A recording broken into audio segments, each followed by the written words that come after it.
Yeah, we just finished catching up with One Piece, me and Oscars, because of some good stuff. 11:04 is what we're talking about. I know we're starting the episode off with spoilers, but who cares? It's One Piece. If you're not in, You're out. it's another chapter where it not only is it good, but it just hypes you up for next week. The last time we saw the Buster Call, I think, was Impel Down, or before that at Water 7. Yeah, Ennis Lobby arc. Yep. Was that really the last time we saw the Buster Call? I feel like I don't even remember they've that. done it at the. It was, what's his name? Spandex. Yeah, Oh, Spandam. yeah. He had the gold transponder and he accidentally pressed it, baiting that he was going to press it, but then he accidentally pressed it, and that's when everybody rolled up. So any of the lobbies got bombed? I don't remember if Ennis Lobby actually got bombed, because when they were leaving is when all the ships showed up, and then that's when Marigo saved them at the end, and then they were able to escape. I don't remember if they actually just blew it up, because it's a government island, right? I just know they closed it off and moved the base. Fired on it. Yeah, they fired on it when the crew was still there, but I think the aftermath is supposed to be, it's all decimated, it's all leveled. For the most part, we just saw a lot of cannon fire. That's what I remember. Mm-hmm.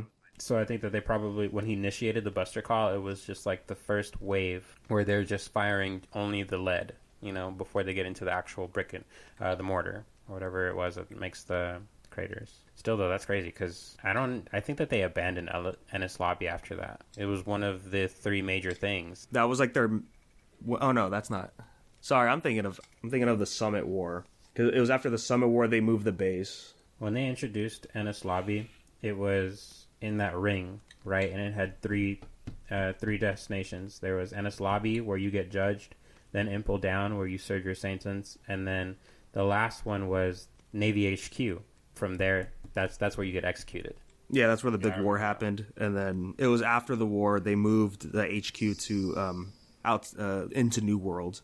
Yeah, that's what I was getting mixed up with. Yeah, I don't remember what they said the aftermath was for Ennis Lobby. Yeah, next few chapters are gonna be crazy to see that Buster Call happen. You guys think Kuma's just brain dead now? That's what he said, right? Nah. Or I think so. No, I think so. I think that he'll be able to use his powers to pull out what it probably, because you have to remember the very first thing that he really said about his powers, and I remember this from like the end of Thriller Bark, where he offers Zoro the deal. He can use that bubble on abstract things. I think one of these things being his personality. He can probably take a little bit of his soul or whatever, like Mom can, and put it in a bubble. Oh, he did that already though. He did that with his personality, like his memories. Yeah. I'm not going to say his personalities. I'm sorry, his memories. He can do that with his memories. Yeah. But again, like, it's all abstract. We can do that with pain. He can do that with memories. He can do that with things that really don't have a form. One of the stipulations, the caveats to his power is the bubble doesn't last forever. It's like he said himself, he can take the pain away, but the pain has to go somewhere or it'll just end up going back to them. So my understanding of his power is if he was able to, like, split apart a piece of himself or his personality in a bubble somewhere, it must have had to have come back to him after a certain amount of time. No, that's different though. So you're saying Kuma has some Horcruxes, is what you're saying somewhere. Yeah, he has a Horcrux somewhere. You're half right, but the time limit thing only applies to pain and stuff like that. That's why he had to take it. But when he took stuff like his memories out, that stays forever until someone touches it. That was in the room Vegapunk. Well, yeah, but you have to understand that Vegapunk made a specific container for it. No. We're talking in the other chapter. Look, listen. In the other chapters, in the past, there is no specific container. The bubbles literally float away. And if he doesn't catch them, they will go back to you. He said in the flashback that, like, yes, it'll remain intact as long as someone doesn't touch it. And the reason it's in that container is so Vegapunk can analyze the memories without touching it. When it dissipates, that's for stuff like pain. That's why he had to take them in the flashbacks at the church. Because if he didn't, they would just go back to those elderly people. He said as long as no one touches it, it's going to stay there. If it just turns out that the next chapter he could do something like that, then what? Then that's how it works. But with what we know now, that's not how it works. But I don't really understand a different way of how it would work, because how else would he retain his personality? Other than love, I guess. I think this is just like one of those things where it's like one last ride kind of thing with Kuma. He heard Bonnie's cry, and so he goes, but this is the last thing he's going to do, and now he's going to finally die. I don't expect that he's going to live. Like, he's going to have like one final talk with Bonnie probably, and saying how proud he is of her, and then he's going to shut down completely. I wonder if he can do something cool with his powers before he dies. Like, if it's something that we haven't seen before, or if maybe he can awaken before he dies. That would be really cool. Just to kind of see what it's like when he awakens his powers. I have a feeling he might say something to Luffy, because after reading this chapter, it makes me think that the Buccaneer bloodline directly connects to the Will of D. Like, he might drop a hint about what the Will of D is. Yeah, so if we saw with Saturn, and like everybody got immobilized, and it's like, oh, this must be like some peak celestial dragon shit that only the 5 elders know. And the only person that was able to touch him and move was Kuma. And then we also saw like Luffy was able to move as well while he was eating that meat when he got thrown aside. So I'm thinking like, oh, right, because the Will of D, like they're the antithesis to the celestial dragons. Saturn, loathes the Buccaneers, so it's like, oh, there has to be a connection there. Yeah, I think you have a good point there. Yeah, I'm not ruling anything out. I think I said that last episode, but like more questions are being opened up while we're getting answers, Yeah. So it's like this might not be the end of like Kuma's powers, like Oscar said, or we still have what the fuck is a Buccaneer and what does it have to do with everything, Like they just dropped that name and then they said, yeah, Kuma's a Buccaneer. Buccaneers are important. Remember this. Vegapunk was started to say like, oh, there's another characteristic that they have, and then he just cuts off. What was the other race besides the Buccaneers? The one what is the thing that King? The Lunarians? Yeah, Lunarians. Is that what it is? It's those little guys hanging out with an L on the moon. Oh yeah, those guys are great. Okay, in the world of One Piece, like we have with Dragon Ball, do we have humanoid animals, anthropomorphic animals? Yeah, it's the minks. That were close. The minks. Rabbit. What was her name? Rabbit, right? Yeah, Carrot. Carrot. That's Okay, what it was. but I'm saying like those are important, right? Like they're not just like in random crowds like Dragon Ball, where like you see a bunch of people and a random fucking tiger person. Well, it's weird because the minks all live on Zanisha's back. That's like the only place they live, or whatever. Like you don't see them outside of there. Yeah. Okay. I think that they are important because Zanisha will definitely come back around again. Well, for sure, the Buccaneers and Lunarians are important because if you remember Big Mom's Island, like the whole point was it's a utopia. Oh, and then the Albath's giants. That's right. I'm sorry. I'm just going through different people. She wanted every race on that island to be unified, and she dropped the thing when she was talking to King of saying like, I'm only missing a few races, you're one of them. Oh yeah. So obviously Lunarians, obviously Buccaneers. I'm pretty sure there was no giants there because they hate her. Man, it's crazy. This world is still opening up to us. And it's only gonna get crazier from here, man. Like I feel like if it's next chapter, I feel like the last page is gonna be Luffy turning into Gear 5. Bonnie's gonna see that, something's gonna click, and then it's gonna tease something for the next chapter. And then the next chapter's cliffhanger will be Bonnie turning into some kind of awakened form that looks like Nika, probably. Oh yeah, like a copy. Yeah, because that's what Saturn kept bringing up, right? It's like, oh, it failed, and it's like, oh, well, yeah, because she never saw Gear 5th in the flesh. She just thought like Luffy just has white hair now, based off his wanted poster. I want to know what's up with Kizaru though. Dude, Kizaru's gonna flip sides or something, or he's gonna go neutral. Fuck yeah. I think he's like Garp. Like, he can't afford to lose his standing. He's got to play the role, even though he doesn't want to. Yeah. Yeah, that's exactly what I think. Well, yeah, he says that line specifically, man, I should have had darker shades. This is going to be embarrassing. Yeah, he did. He doesn't. Yeah, for sure. He didn't want to. Just fucking. You could tell that was a sign. He's trying to say that he's going to cry. Yeah. Yeah. I want to see how far back him and Vegapunk go. I know, like, we said they were friends in the beginning. Like, it just showed the both of them, like, talking all casually and even for, like, a scientist and a marine, like, they were acquaintances or something. And then, like, when Kizaru was about to, like, take down Vegapunk in this chapter, he's like, you sad man, Borsellino or Kizaru, whatever. Dude, the guy ate pizza with all of them. Like, how can he not be a homie? He did the dance. Well, you have to remember the most important thing he's said so far in this arc is that he's just the piece of the machine. Oh, he just takes orders. It's his job. He's a jobber. He's a jobber. He's a jobber. Yeah. Fuck. When you look at Akainu, it's like, oh, he's dedicated. Like, this ain't no game, sir. I live for this shit. And Kizaru's like, dude, I just work here. It's like, I just have to do what I have to do. So we'll probably see, that's going to be pushed to the limits. Yeah, definitely. Where loyalties lie. It's jam-packed right now with, like, drama and fucking action and fucking love and shit. Oh, my God. Yeah, Goda does it again, man. Back at it again. Mm-hmm. While we're still talking about Jump and manga stuff, we did get an email. Forgot to pull up last time. It's been hectic on my end, but yeah, we got it from the boy Mark a while back. He said, "What are some properties that you never expected to hit big?"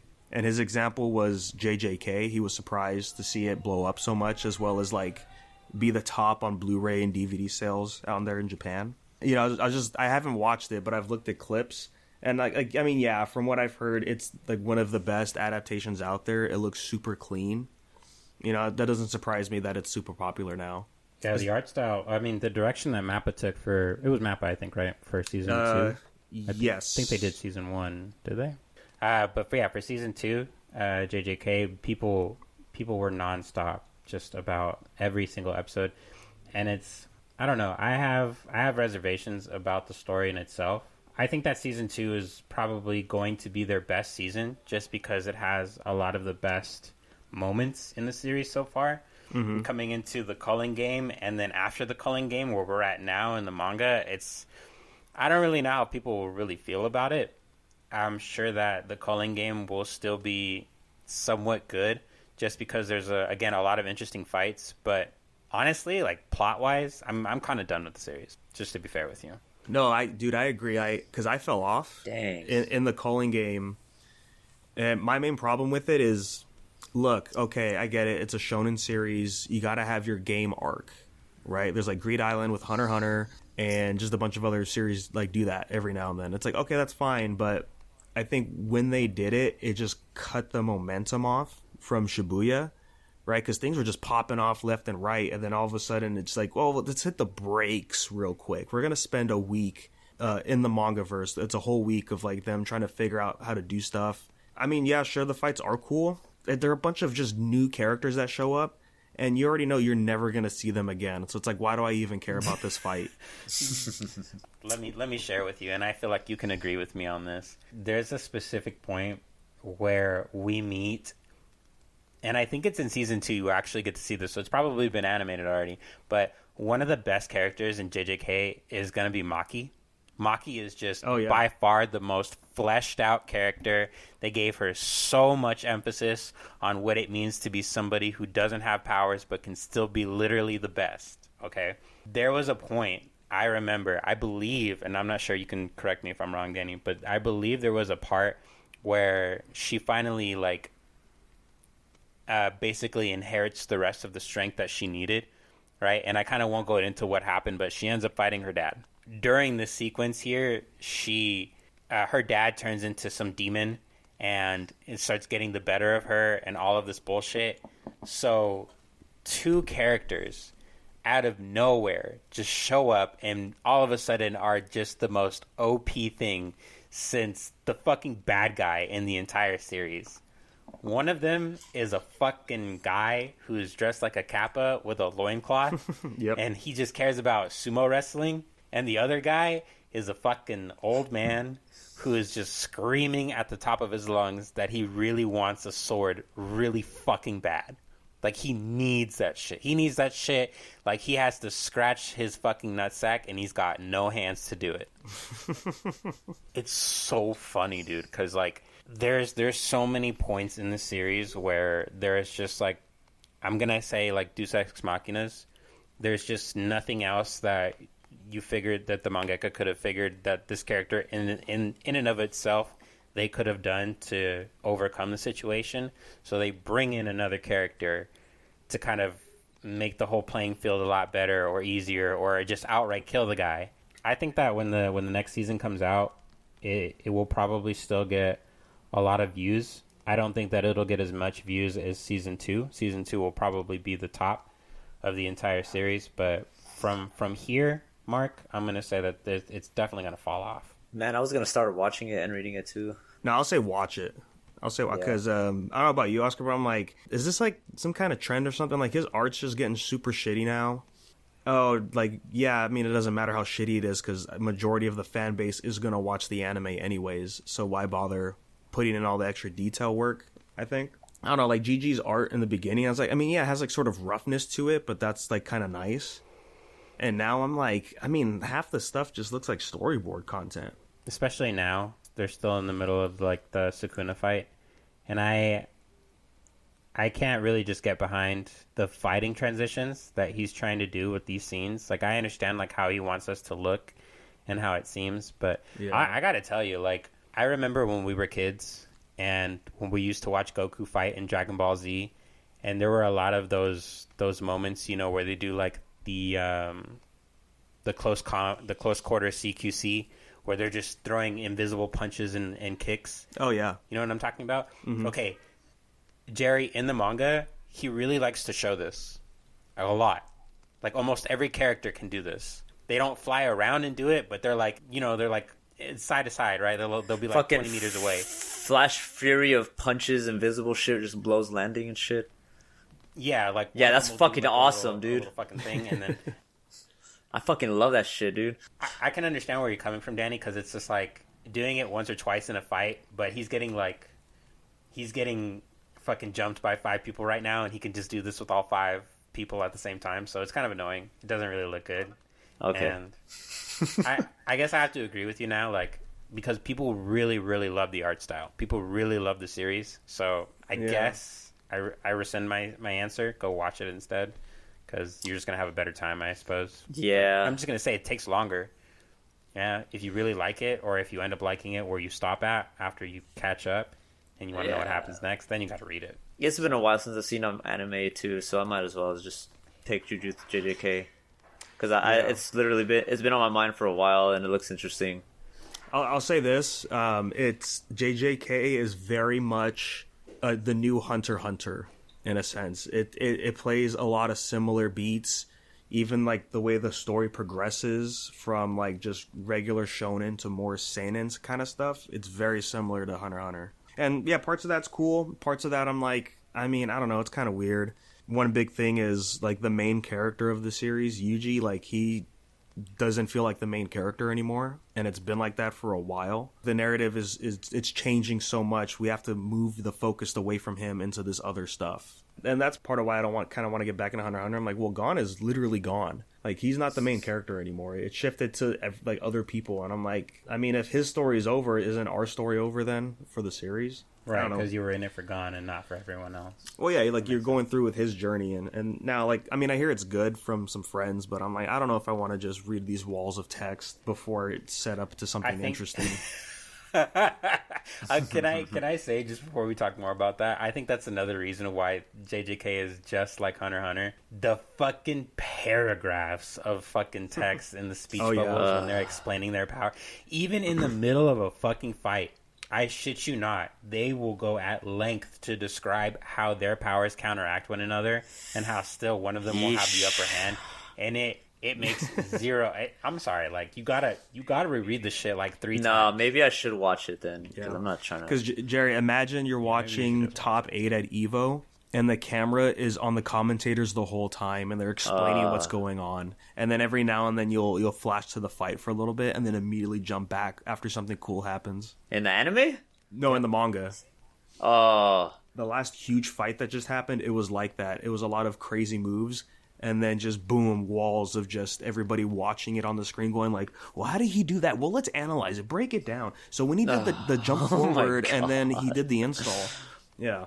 His reverse curse technique is burning him out. He can only do it 2 more times, but if he does the regular curse technique, he can refuel and wait until he can do it again. And it's just like, dude. And then burst limit. Burst limit. I literally feel like they're trying to describe competitive PvP like through speech. Like, it's just crazy how that shit works. It's just competitive Jujutsu Kaisen. Yeah. It's fucking great. There was an anime a long time ago that probably shouldn't have been animated, because maybe it only had like a couple episodes, maybe 1 season, and then after that, gone. I remember reading the manga, and I was like, it was okay, but it wasn't good either. It was one of those where it was like Attack on Titan level. It was around the time when I was reading Attack on Titan, and then like before I dropped off. I don't know. It was a time of really mediocre work. It was a Hitsugi no Chaika. Remember that? The one where it's like a little lolly and her coffin, but it's like a fucking 50 caliber rifle, I think. What the fuck? And she's with like these 2 other dudes, so like kind of assassins, but not really. I don't know. Yeah, I can't remember much of the premise, which shows like how forgettable it was, but How mid it was. yeah, that's one where that's one where I'm like, I can't believe this got an anime. Yeah, I can see that. I mean, okay, to answer the question, I talked about this manga like a while back, and I didn't really think that it was going to get picked up. It was just like a manga that I saw back when it was seasonal last year. I didn't really give two shits about it, but I started reading it and I got kind of hooked on it, and I'm not going to lie. It's called Hokkaido Gals Are Cute. Oh, yeah. Yeah, Hokkaido Gals are super adorable. And this actually blew up on Crunchyroll. I think a lot of people are into this right now. Yeah, when I read it, there was only just like a couple chapters out, and it didn't look like there was a lot of eyes on it, because the translations weren't that great. Nothing was really like getting like A+ effort when it comes to like cleaning them up and translating them, so I didn't really think much of it, but it ended up turning around pretty fucking fast. It hasn't even been a year yet since it was serialized, and I think it's already 2 episodes into an anime. Yeah, my answer would probably be Demon Slayer. I didn't read it when it came out. I read it once it ended, and then once I finished it, it's like, yeah, I don't see why this like technically beat One Piece in manga sales. Like whatever year that was, and it's because of the anime. The anime is the only reason why it's so popular. Yeah, same thing with JJK. I wouldn't say that for JJK. I'd say it's more popular because of the anime and all like the TikTok edits and shit. But like for Demon Slayer, if it didn't get animated and it didn't blow up on episode 19, I'm willing to bet it would have got canceled. I don't know. I'm more inclined to believe that the animation in and of itself makes part of the reason why people jump to it and flock to it so much. Because again, not a lot of people read manga. They're just more of a watch. Like I'll watch it here and there. Yeah. We have a good friend for the most part who is currently still into both of these series. Whenever we do get the chance to talk with him, he tells us a lot about what it's like when he's watching these seasons and how they're ongoing or how they ended up turning out. And we just think back to, oh yeah, I remember that arc. I remember when he was talking about, what was it, watching JJK. We were just talking about JJK, and he said, of course you really liked season 2, the whole thing with Gojo versus what's his fucking dad's name? I want to say his name is like Tojo, yeah, like Toji, yeah, Toji, whatever his name, it's whatever. Like I said, yeah, like JJK 2 has a lot of good moments, but I also think that the art style in itself, like because it's MAPPA, a lot of people are just gonna flock to it. Same thing with Demon Slayer. I don't remember the studio who did Demon Slayer, but I'll give it to you that episode 19 did put it on the map. Like people immediately picked that shit up. I also believe that before episode 19, people were already getting kind of woken up to the idea that Demon Slayer was going to be a hit because the visuals from what they took from the manga and adapted it into the anime looked really clean. I feel like if you give almost any series, I won't say like a purposely bad series, a good animation team like Demon Slayer or JJK got, that it would be just as popular or it would do just as well. But I do think that it does make a difference. What if they told you I missed my daughter's birthday for that episode? Would it still be worth it? How good was the episode? Guess that's the real question, isn't it? Just to jump back just super quick to JJK, have you guys seen the game that's coming out for it? I saw the trailer. It's gonna be a fighting game, right? It's a 2v2 arena fighter. I saw one of the clips on Twitter, and it was retweeted, right? And like the caption was kind of funny, and I was watching it. This is trash, bro. I don't even think like the PS2 games look better than this. And then I looked at the original post. I'm like, oh, this is from the official JJK game account. I'm like, damn, that sucks. I get why you want to do the 2v2 thing. Yeah, that game just looks so bad. This reminds me of Jump. No, was it Jump Force? It wasn't Jump Force. Oh, J-Stars. All Stars? J-Stars, dude. Yeah, it has a lot of that same stuff. Yeah. Very clunky. Well, just like it's a huge arena 2v2 thing. These engines aren't good for these kind of games, dude. This is Bandai Namco as well. Yeah. Well, yeah, they're publishing it. Yeah. God, they could do so much more, but like. Well, they don't want to. It's a cash grab. That's what it is. I hate so much that Naruto got the best fucking one. The best game engine, the best fighting. I'm sure that's the reason they're still doing arena fighters for anime games, because it's like, yeah, why not? Because they think that it works in every facet, but it doesn't. I'll tell you, like, I'm looking at this now as well. It really reminds me of Dissidia. Like, what Gerry was just talking about right now, like, they kind of ruin shit when they do things like that. Yeah. The very first thing that I fucking thought of was Dissidia. Just making a very niche game mechanic and then adding people to it for a gimmick. And then that just kind of ruins the whole fucking thing. Yeah, I'll admit, Dissidia was a cash grab. Yeah, they should have made this game, I would say, like in the Burning Blood format. I feel like that would have made this game better. The Burning Blood format, the One Piece Burning Blood format was pretty good, and I feel like it still could have involved 2v2 if you really wanted to. They could have just been like more of assist characters. I'm just saying they could be more of assist characters. I think Burning Blood you had 2 assist characters, right? Yeah, the only problem I had with Burning Blood is that it has a fixed camera angle. Oh, it's always on player 1. If they're gonna expand the map and make it bigger, I feel like they could combine both mechanics. Like, we can still get, again, 1v1 with assist characters, or if they're really gonna do a 2v2, because honestly what this looks like to me looks like the Gundam game mechanics, like Gundam, the Gundam the versus max battles and stuff boost. like that. Yeah, they just gave you a huge giant map, and now you just go ahead and just beat up everybody on the map. Yeah. No, I'm with you. This isn't something that, I mean, people will buy it, but yeah, people are gonna buy it just like they bought the Black Clover game, which was a 4v4 fighter, but it was more like an FPS or like a third person shooter. What? Yeah, it's third person, but the controls like a shooter. We gotta stop buying these games, guys. That's the only way they'll they'll either stop or they'll make them better, man. If the Hunter x Hunter game goes the arena fighter route, it's so over, dude. Because this one has the hype behind it. You know, Okay. like, is this gonna actually be a real fighting game? Can we just have real fighting games for these, like fighters? That would involve a real fighting game engine. Yeah, well, or you just get real fighting developers to do it. And yeah, I mean, the Hunter x Hunter one, like we said last time, like, they have done real fighting games and good, like, anime fighters. So I hope, they can break this anime fighter curse. Like, come on, like, have it play like Tekken, like KOF, Soul Calibur. Like, you can do it, man. It's not hard. It's not. If you go online and you hear a guy speaking Spanish as his first language, I would just quit the match. Just saying. Yeah, You're fighting a GOAT. You're fighting one of the best of all time. Yeah, it looks like they're gonna go with the jump force mechanic. I'm gonna say this now just in case I haven't said this before, but like, I'm not a fan of these games. Go ahead. Yeah. That's it. So it is I'm not a fan of these 3v3, types. but we didn't see any gameplay. So it could still be up in the air of what kind of game it could be. I don't like what I saw in the trailer. That's it. I mean, I will say, like, the best thing about some of these anime fighters is that they got the anime look down. Like the Demon Slayer fighter. Oh yeah, they look pretty nice. It looks really good. Character models look pretty nice. Yeah, to execution it matters. Were you guys a fan of the CG style animation? Because I was watching a Dragon Ball Super movie where Piccolo turned orange and big.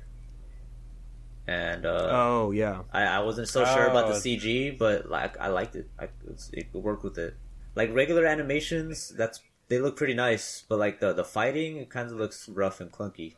Or that's how I imagine it would look because of past experiences. But I will give it the benefit of the doubt. It looks gorgeous. CG, I feel like, has come a long way. I think we talked about this a little last time, but like, I understand it's not the first time that we saw it, but I feel like the most prominent time it was mentioned was when Berserk got a new series. And in that new series, remember, most of it was like the CG thing that nobody was on board with. That was more of the way that they tried to really implement it. Over time, other series have also done that, or I would say different mediums of how they blend CG and how it looks.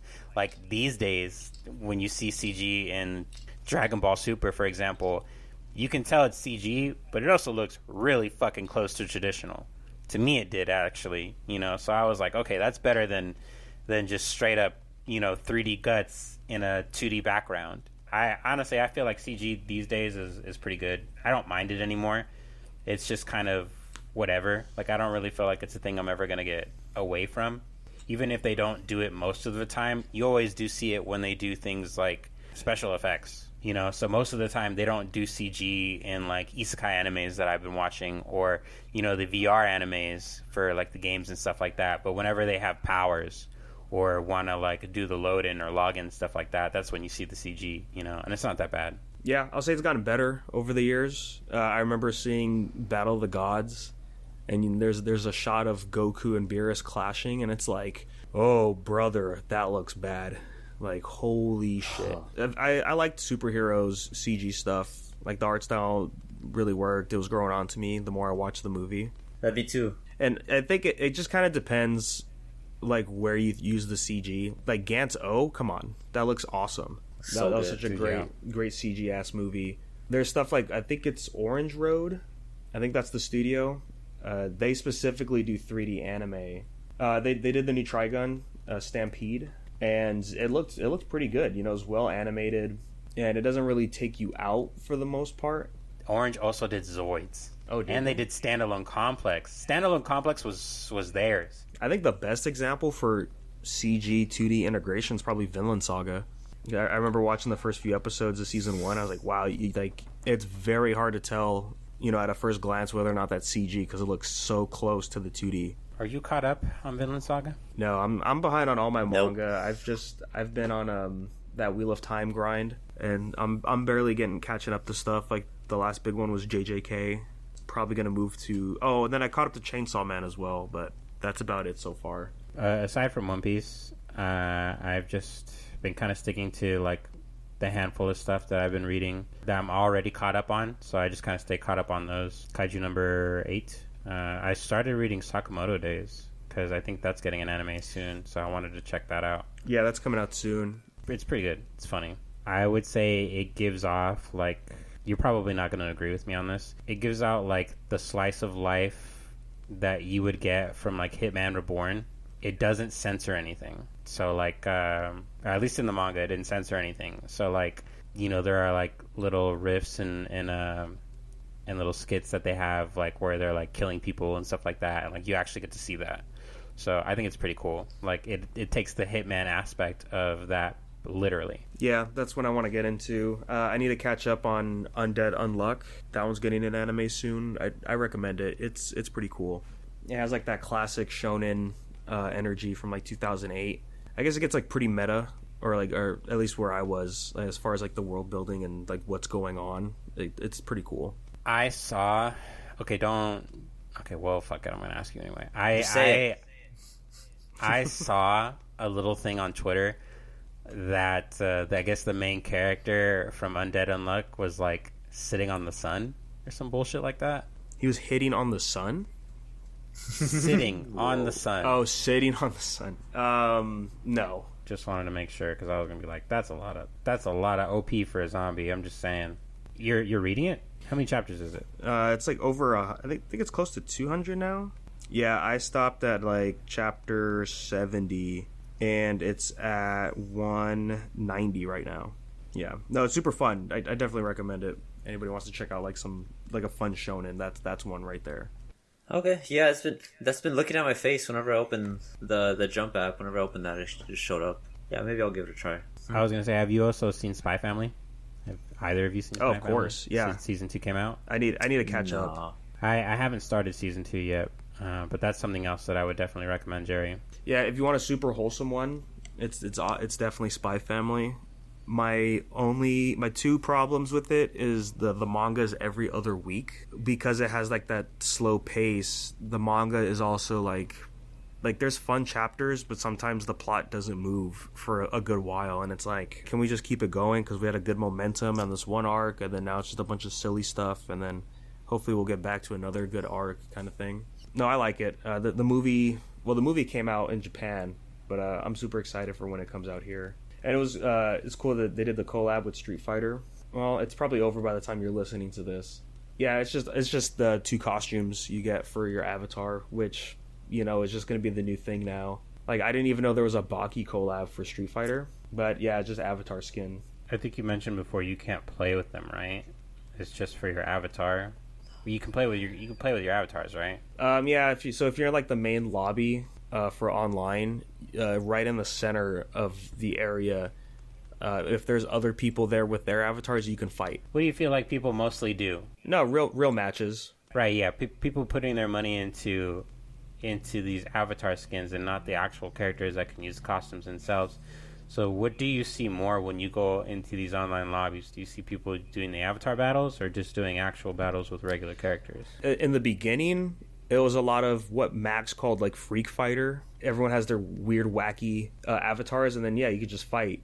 It can get really crazy because you're customizing the moves as well, not just how the character looks. So when you're doing World Tour with your avatar, you have stats, and like the pieces of clothing you wear have stats and all that. That carries over when you're playing in the lobby like that. So like I was fighting somebody the other night when I was on, and the guy his health bar was double mine. So it's like, yeah, there was no way I was going to get at least one win out of him. It's cool. Honestly, like if you want to, like, I want to create my perfect Street Fighter character, that's for the avatar stuff. Because it's like, yeah, like, okay, like what fighting style do you want? Okay, what supers do you want? What special moves do you want? And throw it all together. Most of the microtransactions are just for that. It was really bad, the TMNT skins, because they were basically $15 each. I was surprised seeing the Spy Family stuff. I was like, let me just see how much it is to get like the outfits. There's only two. It's yours, like assassin outfit she wears, the suit Lloyd wears, and luckily it was only 500 drive tickets, which is not that crazy to get. Because I think even like costume 3. Right, we talked about costume 3 for all the characters. It's like a ridiculous price. You would spend over $100, I think, right? Okay, this Reddit says they're $6 each. 18 characters. And it's one set or two set of costumes? That the new ones is costume 3. Costume 2 is the stuff that came out during launch. Yeah, so it's like either you max out your characters in World Tour mode and you unlock it, or you just buy them, I think. Just real Dead or Alive vibes with that kind of stuff. Doesn't matter, though, because, Tekken 8's coming out soon. So I'm fucking hyped. I gotta need some bigger pants, if you know what I'm saying. And, of course, there's going to be a bunch of costumes in that game. So, oh, man, I don't know if I shared it. I'm going to share it right now if I still have it. I saw this on Twitter. It's happened twice. They've done 2 videos for the timeline for Tekken. It's like Napco's in on the bit, I think, because this is what they're using for the Tekken 2 thumbnail for the game. Love it. And when I first looked at it, I'm like, "There's nothing." I'm like, "Oh, that's funny." There's MVCI Dante in the bottom right corner because his model looks so bad it fits in with the PS2 era, or PS1 era. And then I kept looking. I was like, "Oh wait, he's not the only one. Chun-Li's there too, and so is Chris." You would have, man, if you would have never seen Tekken 2 before, you would have never noticed fucking Chris and Dante, bro. You would have never. Yeah, I think the craziest part is, like, who asked, like, what kind of collabs are we getting, dude? We got Brian Cox to do, like, the Tekken storyline video. One of his lines he says, he's like, "What the heck's the devil gene?" It's so memeable. So good. They announced the first character for the DLC, and it's the boy Eddie Gordo. Oh, fuck yeah, he's back. So people are super upset that he's not base game. I mean, that's how it was for Tekken 7. Like, a lot of, like, returning members that were DLC, they're like, why aren't they at launch? And it's like, yeah, but, Eddie was in the base, or he was a DLC in 7? He was base in 7. He's been base in most of them since 3, right? I don't know if he was in 6. Yeah. He was in 6, right? You're right. Yep. At least he's there, Just give him props for just being there. I know I need Christy Montero. Dude, she's not coming back, man. Fuck. I hate to say it, but unless we get Tekken Tag 3, she's not coming back. I don't know if you guys saw, but yeah, RIP to Mr. Eddie Gordo. He is now in the new age black hairstyle category. The Killmonger haircut. Yeah, the Miles Morales, Spider-Man 2. The Bishi dreadlocks. Mm-hmm. This is, honestly, you know what it Frosted is? tips? Oh my god, Eddie. Come on, man. It's just gentrification for black people. Yeah. That's what this is. Damn, son. So he's not going to be surprised at all. That part just got cut out. So he'll be coming out in spring, and he's the first of 4 characters for season 1. That they're just gonna drop them like as we get closer. Yeah, just like what Street Fighter's doing right now, right? We just got the Ed trailer that nobody cared about. And the joke is like not even Capcom cares because like when the new year launched, they showed off this crazy new art for Akuma, and it's like, but he's not even the next DLC character. I think that it would be a lot funner to play games if you heard a lot of your favorite voice actors. I would just kind of give $40 or $50 to play a game where like Patrick Warburton was the main character's voice actor. Fucking narrator, dude. I want him to be narrator. Like, I would pay $30 for a Lemony Snicket game because he was the oh fuck yeah, for man! the new Lemony Snicket. Honestly, right. Top tier role. One of my favorite roles of his. Like he's narrator, but then he's actually in the fucking series, but then he still narrates. It's so weird.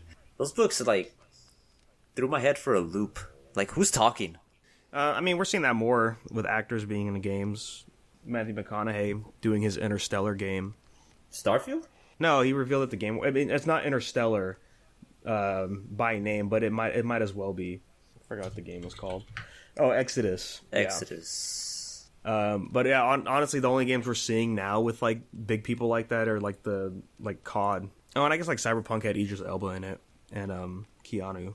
It's really just the actors finally wanting to come into the gaming industry just because they see how big it is now, and that's where like some real money is being made.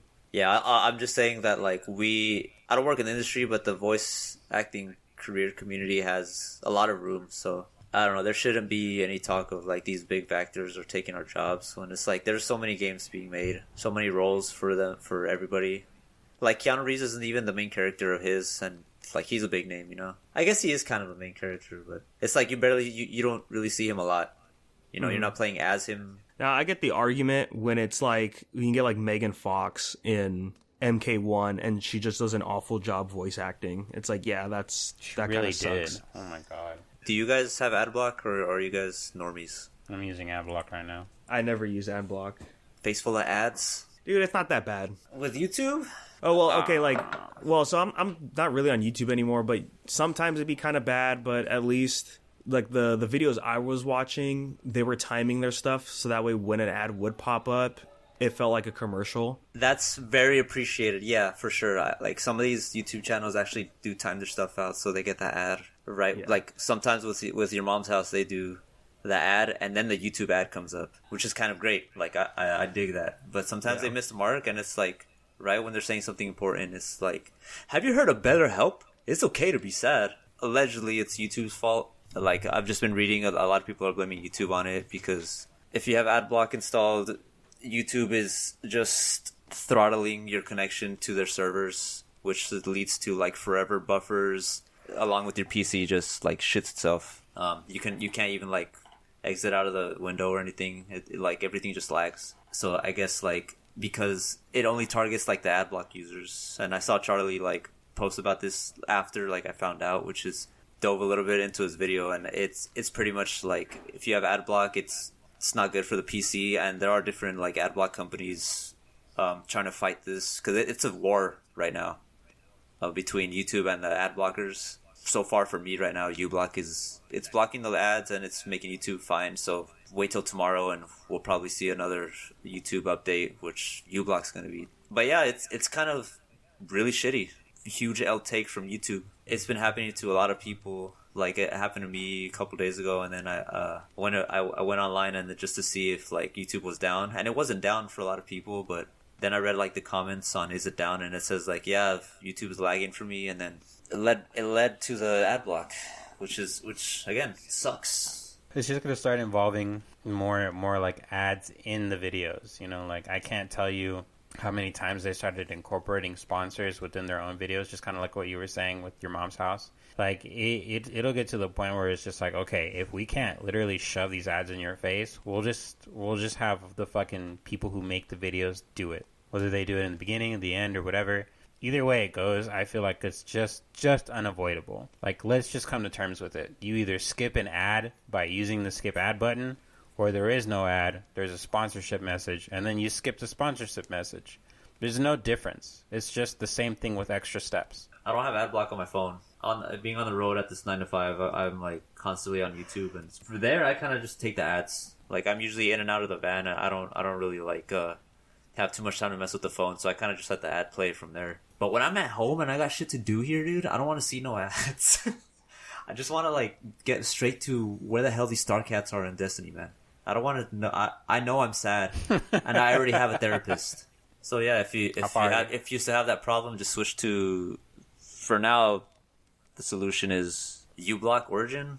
How far are you guys in Adventure Time? Oh, I'm in season 6. I'm on season 5. Oh yeah, now you're the good stuff. I forgot that this came out when they said, "Fuck it, who cares? There's no limit to how many episodes per season." Because I was watching season 5 and I'm like, this is going on for a while. It's long, dude. It's like I'm barely halfway through. 50 something episodes. I was like, what the fuck, man? Jesus. Fuck, they're all good. Like they all keep me fucking. Like when I'm playing, I have to put it down and just watch what's going on because there's a lot of things you still miss. Even now, it's crazy. Season 6 is important because it's Marceline season. That's the season I stopped watching. Nice. Okay. I don't know if you've ever seen. I don't know if you've ever seen them, but they do like a. They do the origin story for Marceline. Oh fuck yeah! I'm ready that's for in that. That's in season 5. What, like Simon and Marcy? The 6 episodes thing. No, how she gets her powers. Oh, that was in season 5. Oh no, I didn't get there yet. She hasn't popped up in the season yet. Okay, well, you'll see it. It's coming up. This season is great because, like I said, it goes into Marcy, and it talks about her powers and stuff like that. It's good. It's like 6 episodes. I love those kind of episodes. Let me just tell you the best part for me is the theme song changes. Oh, fucking shut up, dude. Oh, okay. Is it like the fucking glitch episode where everything is? Oh, dude, that'll keep like happening. Synthetic, like how he eats the bee. Hell yeah, man! Those are pretty good. I watched that episode where they're like, "We're just gonna be different this episode. Who cares?" Oh my god! I kind of don't like those episodes where they just kind of do whatever. Some non sequitur, like we're just going to talk about some random character over here, like some of them are good, but a lot of them are misses for me because these characters are just like random characters. Yeah, like Banana Man. I just watched I just finished them when they were fixing the truck. Yeah. That was a good one. Oh, that's at the very end. I feel like the bulk of the show is like it breaks down into 3 categories: like important stuff, slice of life adventures, and then just other stuff. Like me personally, I'm not super interested in, but some of them are still pretty good episodes that just don't involve Jake and Finn. Not like BMO episodes. Yeah, there's like BMO episodes. You just mentioned Lemon Hope. There was like the Flame Princess and Cinnamon Bun episodes are great. Cinnamon Bun is such a good. Cinnamon Bun was a great character for me. That's good character development. You know what freaked me out the most? Like, speaking of character development, like when we went to the past and we saw Peppermint Butler, like in the very beginning, and Tuguri now fucking so many demons possessing Cinnamon Bun. That episode freaked me out, dude. Just the Cinnamon Bun turning like upside down. He's like, "Oh, what's going on?" And then he's like, "Oh, Peppermint Butler, why have you summoned me?" I'm like, "Whoa!" I'm sorry, bro. There's so many episodes that should not have been aired, and I swear that I haven't seen them before because of that. Yeah, like that spider one, with like the spider couple. Fuck, man, that's if I had arachnophobia, dude. That would fucking I would turn that shit off. Yeah.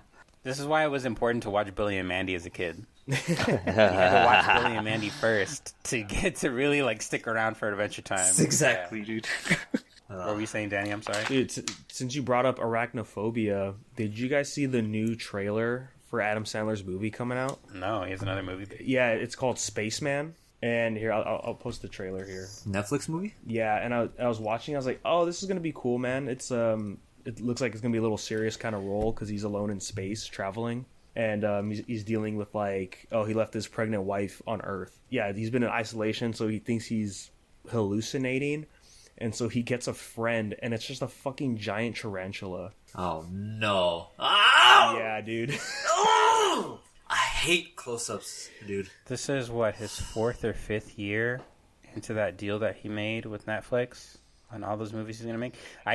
I'm just thinking now, is this Is this number 6 that he made? This is probably like number 10. There was a scene where the spider showed up. I'm like, okay, it looks kind of cute. Dude, no, there's a scene where he's like moving fast in that ship, adorable. And I was dude, hell no. See, like when he first looked at me, I'm like, what the fuck is that? And then it showed a scene again where he was looking. I'm like, kind of looks like he has puppy dog eyes. I got freaked out. I'll watch it. It's Adam Sandler. Of course I'm gonna watch it. The spider thing's gonna be kind of weird, but everything else in the trailer, I'm liking it. Yeah. Off the Cuff by Adam Sandler's wife. Thank you guys for tuning in to another week. If you have any questions or any comments, anything that you want to throw in, you guys always know where to reach us. Unversedpodcast@gmail.com. So thanks, guys, and we'll catch you on the next one.